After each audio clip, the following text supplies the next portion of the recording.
était un crime. C'était un corps de femme, comme le leur avait indiqué Jeannette. Jeannette était espionne pour les résurrectionnistes les plus offrants. Elle se mêlait discrètement aux enterrements et s'approchait juste assez des tombes pour vérifier qu'une dispendieuse plaque de pierre n'avait pas été placée sur le cercueil, précisément pour décourager les vautours dans leur genre. « Pas de Mortsafe, pas de famille », leur avait-elle rapporté quand elle s'était présentée à la porte de l'appartement de Munro, dans Flesh Market Close. Elle se frottait le cou et leur souriait espièglement derrière un rideau de cheveux cuivrés. Elle ne pouvait pas avoir plus de 14 ans, mais il lui manquait déjà un bon nombre de dents. Pas beaucoup de famille, en tout cas. Et le cercueil avait pas l'air cher. Ça devait être du pain ou quelque chose comme ça. Elle était pas enceinte, des fois ? Avait demandé Munro avec espoir, en haussant les sourcils. Les médecins aimaient tellement disséquer les corps de femmes enceintes qu'ils étaient prêts à payer 2 fois plus cher.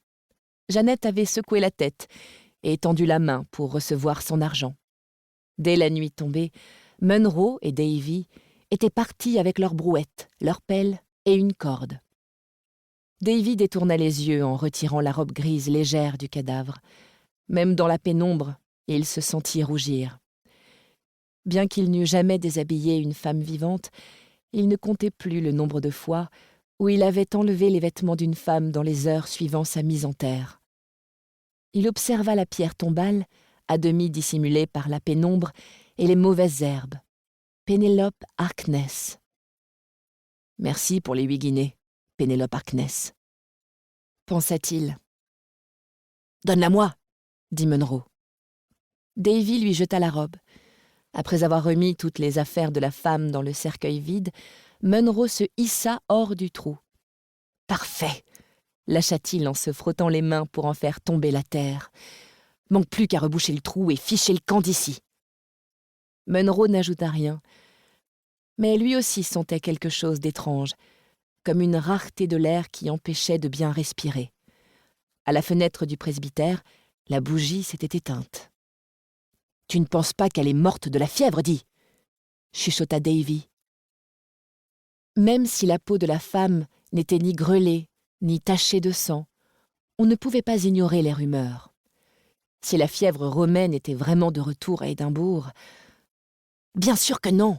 répliqua Munro, catégorique. « Ne sois pas bête !» Davy expira et sourit, fébrile. Son ami parvenait toujours à le rassurer, à calmer les craintes qui s'insinuaient dans son cerveau telles des rongeurs dans les murs. Ils poursuivirent leur tâche en silence. Quand ils eurent terminé, il y avait autant de terre et de mauvaises herbes sur la tombe qu'au matin, et le cadavre rigide reposait dans leur brouette, recouvert d'une cape grise. Quelque chose bougeait à la lisière du cimetière, le long du mur de pierre bas qui bordait le côté est. Les 2 amis s'en aperçurent au même moment et tournèrent brusquement la tête pour suivre ce mouvement. Mais le temps que leurs yeux s'ajustent à l'obscurité, tout était redevenu silencieux. « Ce n'est qu'un chien !» trancha Munro avec une assurance feinte. « Allez, viens. Le jour va bientôt se lever et le docteur ne veut pas qu'on nous voie sortir de chez lui. » Davy poussa la brouette et Munro marcha à côté de lui en serrant le manche de sa pelle plus fermement que d'ordinaire. Ils avaient presque rejoint la sortie lorsque 3 hommes, vêtus de capes, leur barrèrent le passage. « Bonsoir !» lança le premier. C'était le plus grand des 3, et il paraissait encore plus grand à cause du chapeau haut de forme qu'il portait. « Agréable soirée, n'est-ce pas ?» commenta le deuxième, chauve et plus petit que les autres. « Parfaite pour une promenade au clair de lune ?» renchérit le troisième, dont le sourire jaune derrière sa moustache se voyait même dans la pénombre. Ce n'étaient pas des veilleurs de nuit, songea Davy.